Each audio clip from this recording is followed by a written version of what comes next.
Kita terhubung dengan Kepala Ekonom FEB Universitas Islam Internasional Indonesia, Teguh Yudo Wicaksono, dan kami juga sebelumnya sudah menghubungi Asosiasi Pengusaha Indonesia atau APindo, namun hingga saat ini belum bisa bergabung.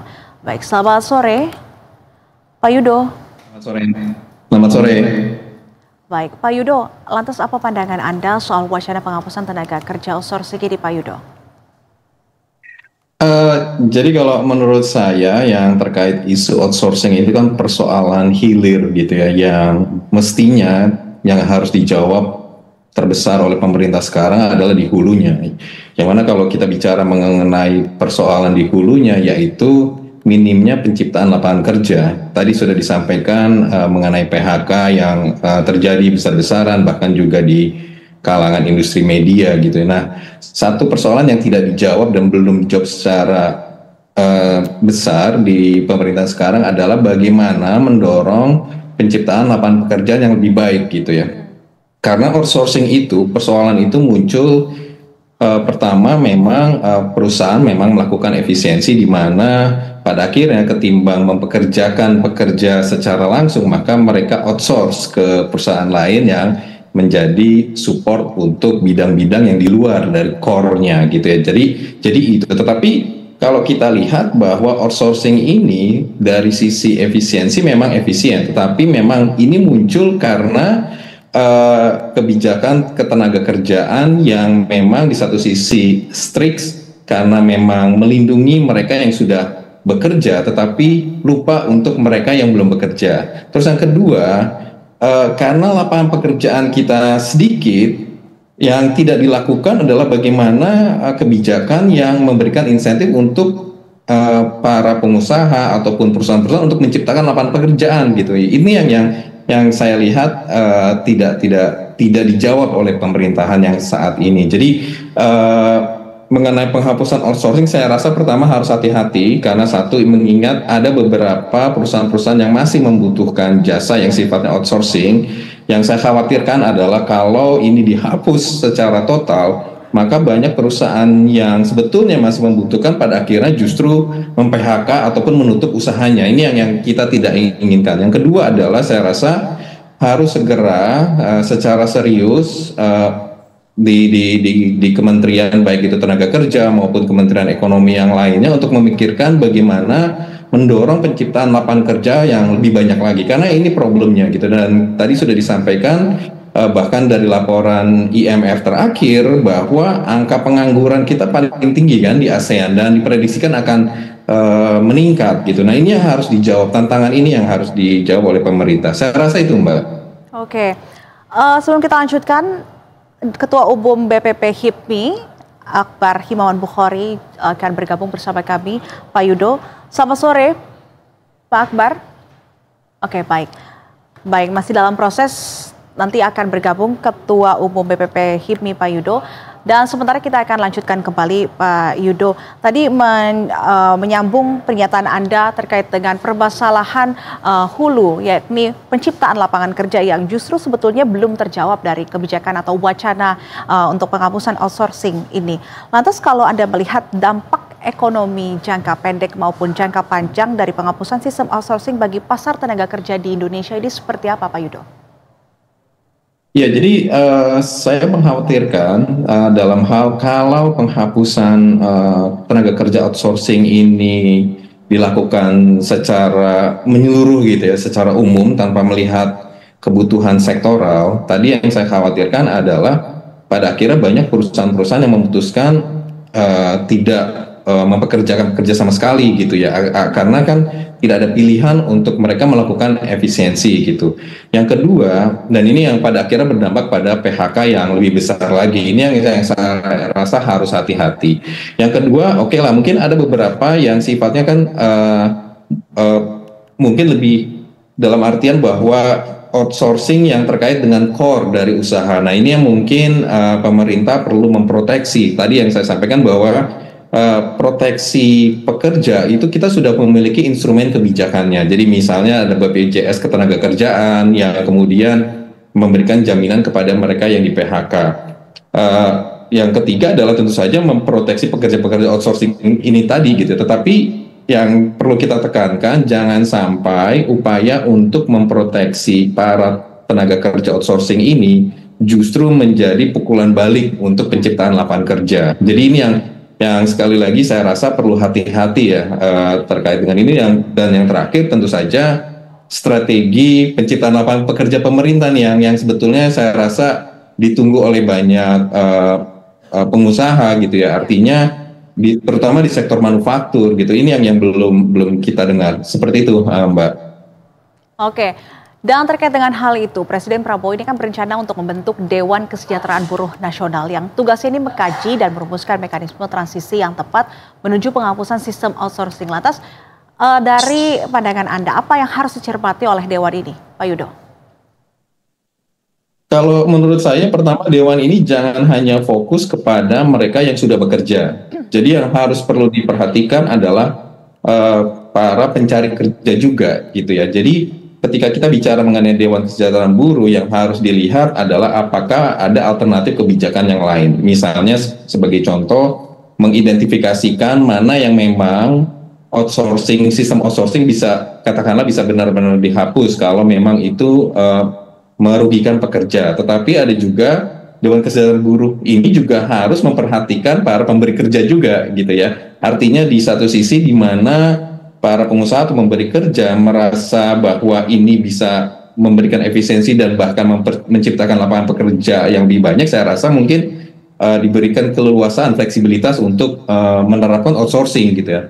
Terus yang berikutnya yang saya rasa penting adalah bahwa Dewan Kesejahteraan ini harus merumuskan bagaimana meminimalisasi PHK dan juga menciptakan strategi penciptaan lapangan kerja gitu. Jadi katakanlah misalnya kebijakan yang terkait dengan peta jalan industri manufaktur supaya lebih baik lagi, menciptakan lapangan kerja lebih banyak lagi, atau kemudian bagaimana strategi mendorong ekspor gitu ya. Itu kan dulu labor intensif ataupun perusahaan-perusahaan yang mempekerjakan banyak pekerja itu biasanya berorientasi pada ekspor. Nah ini yang saya rasa harus duduk bersama, tidak saja buruh, kemudian juga Kementerian Tenaga Kerja, tetapi juga mungkin Menteri Ekonomi, Menko Ekonomi, kemudian Keuangan dan sebagainya untuk benar-benar merumuskan secara komprehensif. Jadi jangan parsial-parsial seperti ini, Mbak, kalau menurut saya ya. Oke. Baik, Pak Yudo ini sudah bergabung bersama kami, Ketua Umum HIPMI, Akbar Himawan Bukhori. Selamat sore, Pak Akbar. Selamat sore, Mbak. Baik, Pak Akbar, tadi kita sudah membahas terkait dengan wacana penghapusan outsourcing di Indonesia, begitu bersama dengan Pak Yudo. Langsung saja, bagaimana lantas pandangan Anda soal wacana penghapusan tenaga kerja outsourcing ini, Pak Akbar? Ya, kita melihat bahwa di pidato Pak Presiden di Mei Day yang lalu, ini salah satu bentuk upaya meningkatkan kesejahteraan buruh. Jadi beberapa program yang disampaikan oleh Pak Presiden terkait dengan keberpihakan negara terhadap buruh ini diimplementasikan dalam komitmennya membentuk Dewan Kesejahteraan Buruh Nasional untuk berkoordinasi dan melaporkan langsung situasi terkini terkait buruh kepada Presiden. Nah, tentu kita harus menyambut baik program yang sangat mulia, yang esensinya ini adalah untuk kesejahteraan rakyat terutama buruh. Nah, di sisi lain harus ada mitigasi terkait iklim investasi.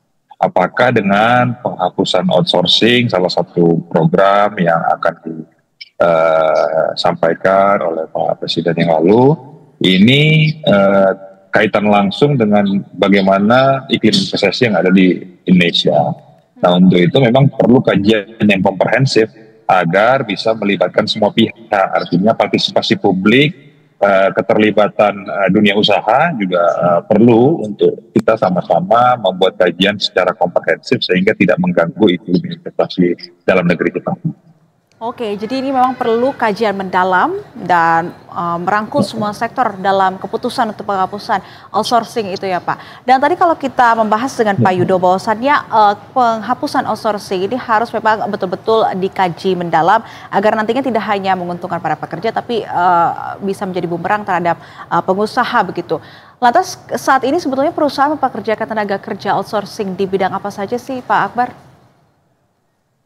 Ya, kita melihat ada plus minus ya Mbak ya, terkait dengan perusahaan outsourcing.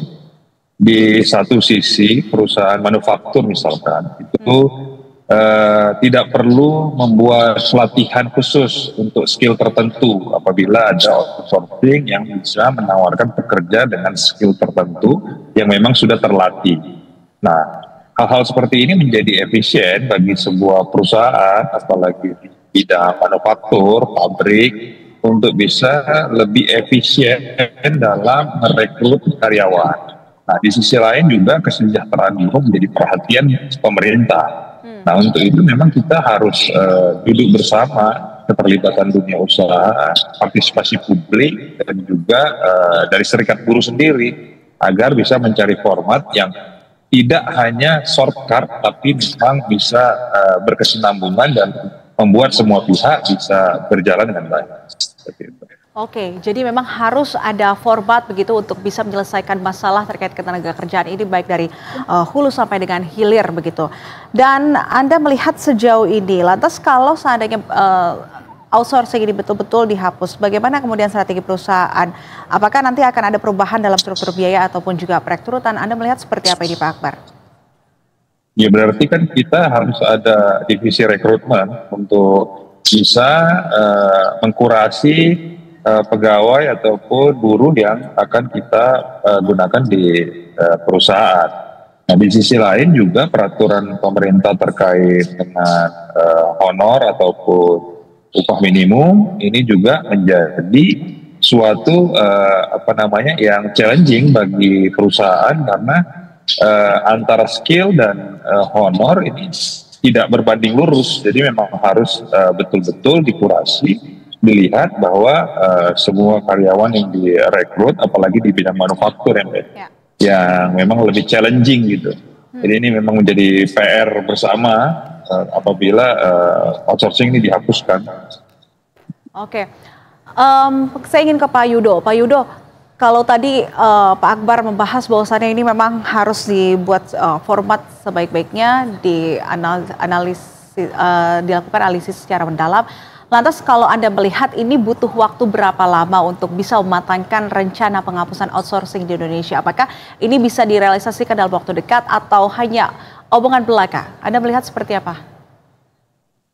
Ya, kalau menurut saya mungkin pertama, kebijakan outsourcing ini harus ditempatkan pada kebijakan yang utuh dalam artian menciptakan lapangan pekerjaan, Mbak. Jadi, satu strategi besar dalam waktu 1 tahun ini apa yang akan dilakukan terkait dengan penciptaan lapangan pekerjaan. Nah, tadi sudah disampaikan oleh Pak Akbar terkait dengan iklim investasi dan saya rasa sangat relevan ya. Artinya, bagaimana strategi untuk mendorong investasi terutama ke sektor-sektor manufaktur.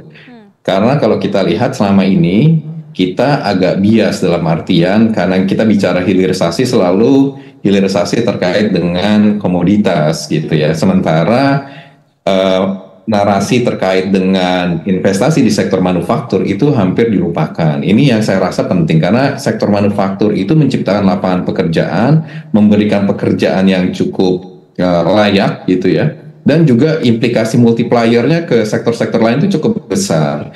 Jadi harus didudukan kalau menurut saya dalam waktu 1 tahun ya, atau 6 bulan lah, strategi penciptaan lapangan pekerjaan ke depannya seperti apa. Jadi outsourcing adalah bagian dari perlindungan pekerja dan ada kebijakan perlindungan pekerja yang lainnya. Saya rasa itu, Mbak. Oke.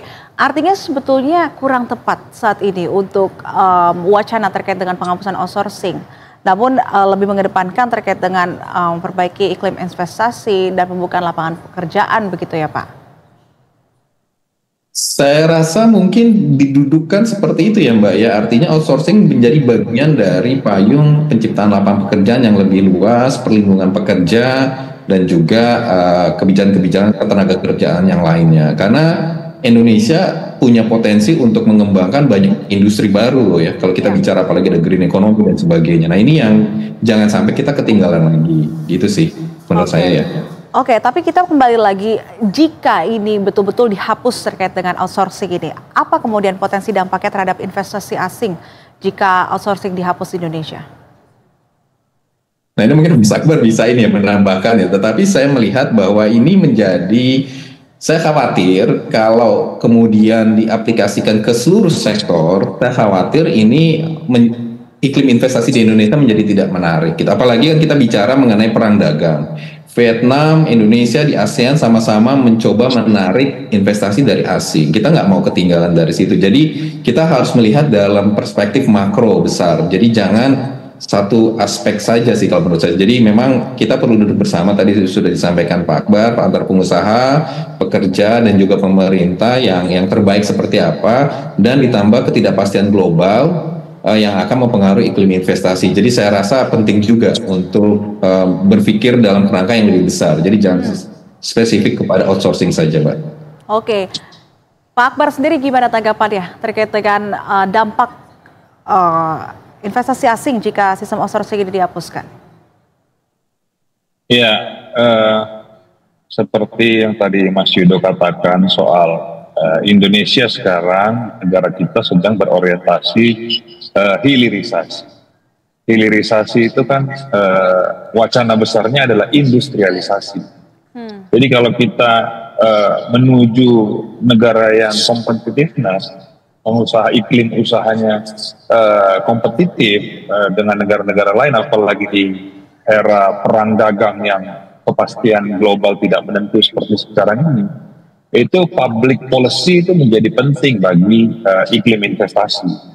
Makanya hal-hal seperti ini mungkin mudah dikatakan, tapi untuk diimplementasikan akan mengganggu banyak hal kalau seandainya kita tidak duduk bersama antara dunia usaha, pekerja, dan juga seluruh masyarakat pemerintah, utamanya sebagai regulator.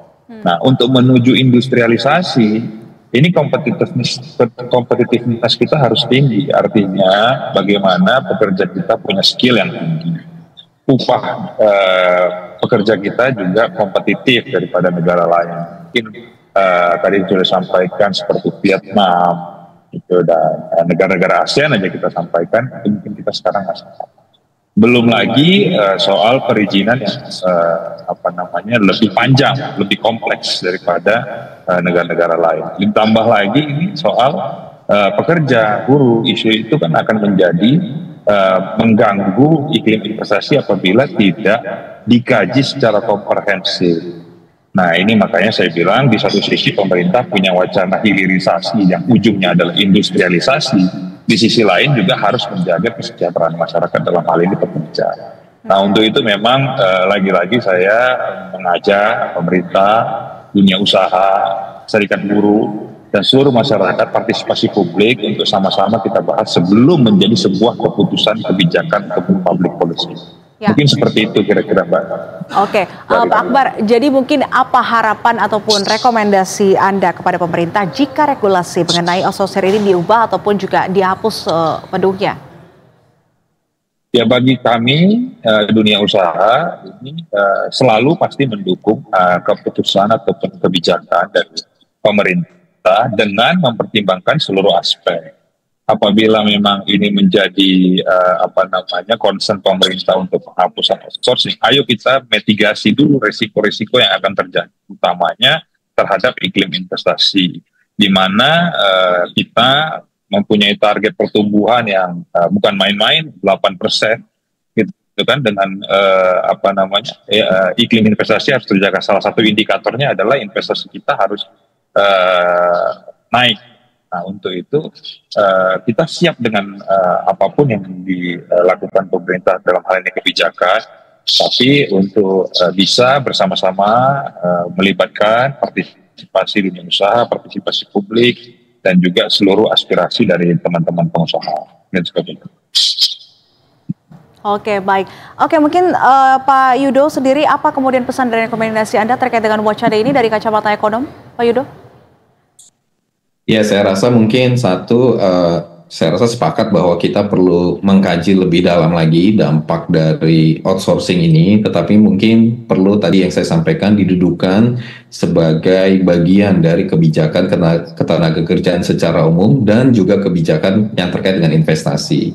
Karena kita sangat membutuhkan investasi asing, apalagi di zaman yang tidak pasti ini, Mbak. Jadi butuh investasi untuk menciptakan banyak lapangan pekerjaan, dan kemudian juga tentu saja perlu diiringi dengan kebijakan yang melindungi pekerja, termasuk di dalamnya adalah outsourcing.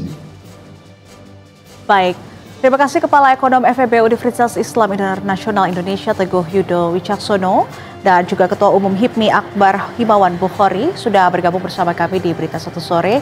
Terima kasih dan selamat beraktivitas kembali. Terima kasih Mbak Rina, Mas Yudo, terima kasih.